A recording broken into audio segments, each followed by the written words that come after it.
అప్పుల బాధలు వెంటాడుతున్నాయా? అయితే 6 జేవిఆర్ వారి జాతిరత్నాలు ధరించండి. హలో అండి, అందరికీ నమస్కారం. నేను మీ కట్టా కార్తీక్.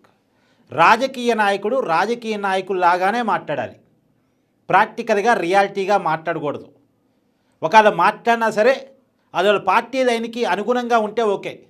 వాళ్ళ పార్టీ లైన్కి భిన్నంగా మాట్లాడాడు అనుకోండి, దాన్ని ఆ రాజకీయ పార్టీలు ఒప్పుకోవు. ప్రధానంగా వైసీపీ పార్టీ అయితే అస్సలే ఒప్పుకోదు. వాళ్ళ పార్టీ ఒక జింకను చూపించి ఇది నక్క అని అన్నదనుకోండి, ఆ పార్టీలో ఉన్న నాయకులంతా కూడా దాన్ని నక్క నక్క నక్క అనే అనాలి. కాదు కదా ఇది జింక కదా అంటే వాళ్ళ పార్టీ ఊరుకోదు. ఇప్పుడు అంబటి రాంబాబు పరిస్థితి అదే. అంబటి రాంబాబు తిరుమల వెళ్ళారు, శ్రీవారిని దర్శించుకున్నారు. అక్కడ వెంగమాంబ భోజనాశ్రయంలో అన్నదాన భోజనాన్ని స్వీకరించారు. అది భోజనం కాదు, శ్రీవారి ప్రసాదం. దాన్ని స్వీకరించారు. దాని క్వాలిటీని, అక్కడ మెయింటెనెన్స్ని, నీట్నెస్ని మెచ్చుకుంటూ ఆయన ఒక యూట్యూబ్ ఛానల్ ఓపెన్ చేశారులేండి. ఈ మధ్య 1 year అవుతుంది. ఆ యూట్యూబ్ ఛానల్లో ఒక వీడియో చేశారు. అక్కడ భోజనం క్వాలిటీ, అక్కడ శ్రీవారి ప్రసాదం క్వాలిటీ చాలా బాగుంది, అక్కడ నీట్నెస్ చాలా బాగుంది, మెయింటెనెన్స్ చాలా బాగుంది. దాదాపు రోజుకి 1,00,000 మందికి అక్కడ వండుతారు. దాదాపు ఒక్కో టైంలో 1,20,000, 1,30,000 మందికి వండి వడ్డిస్తుంటారు. అయినా సరే అక్కడ భోజనాలకున్న టేస్టు ఎక్కడా రాదు అని చెప్పేసి టీటీడీ ఆలయంలో ఉన్నటువంటి మెయింటెనెన్స్ మీద, నీట్నెస్ మీద, భోజనం క్వాలిటీ మీద ఆయన ఒక వీడియో చేసి మెచ్చుకున్నారు. అది సహజంగానే వైరల్ అయింది.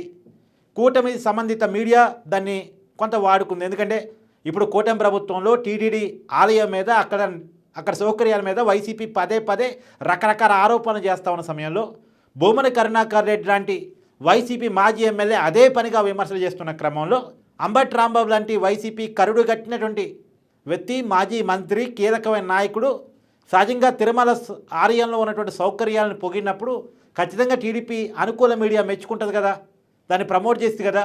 ప్రమోట్ చేసింది. అంబటి రాంబాబే ఇలా మాట్లాడుతున్నాడు చూడండి అని. అది వాళ్ళ పార్టీలో అంబటి రాంబాబుకి కొంత ఇబ్బంది అయినట్టుంది. వెంటనే అంబటి రాంబాబు మళ్ళీ ఇంకొక వీడియో రిలీజ్ చేశారు. ఏమని రిలీజ్ చేశారు? నేను శ్రీవారి ఆలయంలో సౌకర్యాలు బాగున్నాయి, భోజనం బాగుందని వీడియో చేశాను తప్ప బీఆర్ నాయుడు బాగా చేస్తున్నారు, చంద్రబాబు నాయుడు బాగా చేస్తున్నారని నేను మెచ్చుకోలేదు కదా అని చెప్పేసి ఆ వీడియోలో మాట్లాడే ప్రయత్నం చేశారు. అలా క్వాలిటీ బాగుందంటే దాన్ని మెయింటైన్ చేసేవాళ్ళు బాగా చేస్తున్నారని అర్థం. అక్కడ భోజనం బాగుందంటే భోజనం వండే వాళ్ళు బాగున్నారు, భోజనం వండించే వాళ్ళు బాగున్నారు, శ్రద్ధ పెడుతున్నారు. సౌకర్యాల మీద శ్రద్ధ పెట్టడం వల్లే అక్కడ క్వాలిటీ, నీట్నెస్, మెయింటెనెన్స్ బాగున్నాయని అర్థం. అంతిమంగా అంబటి రాంబాబు గారు చెప్పినా చెప్పకపోయినా అక్కడ అన్నీ బాగున్నాయంటే ఆ మేనేజ్మెంట్ బాగుందని అర్థం, వాళ్ళకి శ్రద్ధ ఉందని అర్థం, టీటీడీ బోర్డు బాగా పనిచేస్తుందని అర్థం, వాళ్ళ చైర్మన్ బాగా పనిచేస్తున్నారని అర్థం. దాన్ని ప్రత్యేకించి అంబటి రాంబాబు గారు చెప్పవసరం లేదు. కానీ ఇలా అంబటి రాంబాబు గారు నేను అలా చెప్పలేదు కదా, ఇలా చెప్పాను కదా అని వీడియో చేశారు. పైగా సహజంగా వాళ్ళ పార్టీ నుంచి అక్షింతలు పడి ఉంటాయి కాబట్టి 2 విమర్శలు కూటమి ప్రభుత్వం మీద వేయాలి కాబట్టి వేసే ప్రయత్నం చేసి చంద్రబాబు నాయుడు గారు లడ్డూ కల్తీలో ఏదో పందికొవ్వు కలిసిందన్నారు, ఇంకేదో అన్నారు కదా, మరి అవి నిరూపించలేదు కదా, అంతిమంగా దేవుని రాజకీయాల కోసం వాడుకున్నారు కదా చంద్రబాబు నాయుడు గారు మాట్లాడే ప్రయత్నం చేశారు. ఇది రియాలిటీలో పోయి మనం పరిశీలించినప్పుడు చంద్రబాబు నాయుడు గారు ఎనిమల్ పాటు నెయ్యిలో కలిసింది అని అనుమానపడ్డ మాట వాస్తవమే. టీడీపీ ఎమ్మెల్యేలతో జరిగిన మీటింగ్లో చంద్రబాబు నాయుడు గారు ఈ అభిప్రాయాన్ని వ్యక్తం చేశారు. ఈ అభిప్రాయాన్ని వ్యక్తం చేయడానికి కారణం ఎన్డీడీబీ ల్యాబ్ రిపోర్ట్. మనం ఒక బ్లడ్ టెస్ట్ ఒక ల్యాబ్కి పంపించామనుకోండి, వాళ్ళు కొన్ని లెక్కలతోటి, కొన్ని క్యాలిక్యులేషన్ తోటి రిపోర్ట్ ఇస్తారు. ఉండాల్సిన క్యాలిక్యులేషన్స్ కంటే డిఫరెంట్గా లెక్కలు ఉన్నాయనుకోండి, దానికి గల కారణాలు కూడా కింద ఇస్తారు.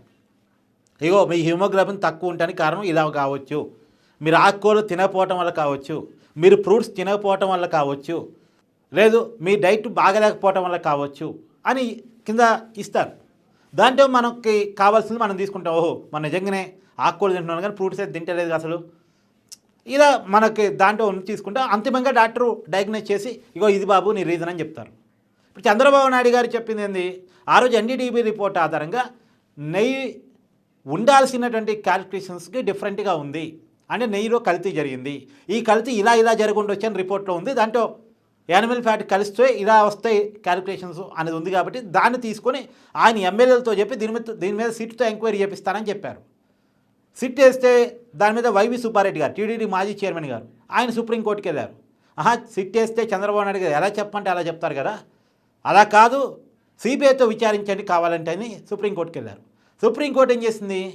సిబిఐ అధికారులతో కూడిన సిట్ బృందాన్ని ఏర్పాటు చేసింది. అంటే ఈ సిట్ అధికారులని సిబిఐ అధికారిని కలగలిపి ఒక ప్రత్యేక దర్యాప్తు బృందాన్ని వేసింది. ఆ దర్యాప్తు బృందం వైవి సుబ్బారెడ్డి గారి పిఏని అరెస్ట్ చేసింది. అరెస్ట్ చేసింది అంటే ఎంతో కొంత కల్తీ జరిగిందనే అర్థం కదా. ఇప్పుడు అంత కల్తీ జరిగిందా లేదా అన్నకాడ అంటే పందికో కలిసిందా ఎనిమిది కలిసిందా అన్నకాడ క్వశ్చన్ మార్క్ ఉండొచ్చు. కానీ నెయ్యి కల్తీ జరిగిందా అన్నకాడ క్వశ్చన్ మార్క్ లేదుగా. పామాయిల్ వాడారా లేదంటే కెమికల్ వాడారా అన్నకాడ క్వశ్చన్ మార్క్ లేదుగా. కల్తీ జరిగిందన్నది అగ్రీడ్ పాయింట్గా కొంతవరకు ప్రాథమికంగా, సరే అంతిమంగా కోర్టు తెలిసింది అనుకోండి, కోర్టులో కేసు ఉంది కాబట్టి. అంబటి రాంబాబు గారు డౌట్ వ్యక్తం చేశారు కాబట్టి మనం మాట్లాడుకునే ప్రయత్నం మనం చేస్తున్నాం. అంటే అంబటి రాంబాబు గారు మళ్ళా దొరికిపోయారు. పైగా 1985 నుంచి అన్నదాన ప్రసాదాలు పెడుతున్నారు ఇక్కడ అని చెప్పారు. అంటే టీడీపీ హయాంలో ఎన్టీఆర్ గారి హయాం నుంచి ఈ ప్లాన్ అంతా జరిగిందని మళ్ళీ ఇవాళ వీడియోలో కూడా టీడీపీ గొప్పతనాన్ని, ఈ తిరుమల తిరుపతి దేవస్థానంలో టీడీపీ పెట్టినటువంటి అన్నదాన ప్రసాద కార్యక్రమం స్టార్టింగ్ గురించి కూడా చెప్పుకుంటూ వచ్చారు. మళ్ళీ అది కొంత ఇబ్బంది కావచ్చు. ఏది ఏమైనా అంబటి రాంబాబు గారు ఇవాళ మళ్ళీ క్లారిటీ ఇచ్చుకోవాల్సి రావటం మాత్రం కొంచెం ప్రాక్టికల్గా రియాలిటీగా మాట్లాడటం, అక్కడ సౌకర్యాలు బాగున్నాయి అంటాం. ఈ సౌకర్యాలు బాగున్నాయి, భోజనం బాగుంది అన్న విషయం మరి భూమన కరుణాకర్ రెడ్డి గారికి తెలియదా? అక్కడ మెయింటెనెన్స్ బాగుంటుందన్న విషయం భూమన కరుణాకర్ రెడ్డి గారికి తెలియదా? లేదా వాళ్ళ పార్టీ అధినాయకుడు జగన్మోహన్ రెడ్డి తెలియదా? మరి ఎందుకు పదే పదే అపవాదాలు వేస్తుంటారు, పదే పదే విమర్శలు చేస్తూ ఉంటారు? అంటే కావాలని చేయటం, ప్రభుత్వం మీద మచ్చ తీసుకురావాలని చేయటం. ఇప్పుడు ఎవరు దేవుణ్ణి రాజకీయాలకు లాగుతున్నారు? ఎవరు తిరుమల ఆలయం యొక్క విశిష్టతని చెడగొట్టే ప్రయత్నం చేస్తున్నారు? ఇది అంబటి రాంబాబు గారు ఇప్పుడు సమాధానం చెప్పాల్సిన ప్రశ్న. Thank you.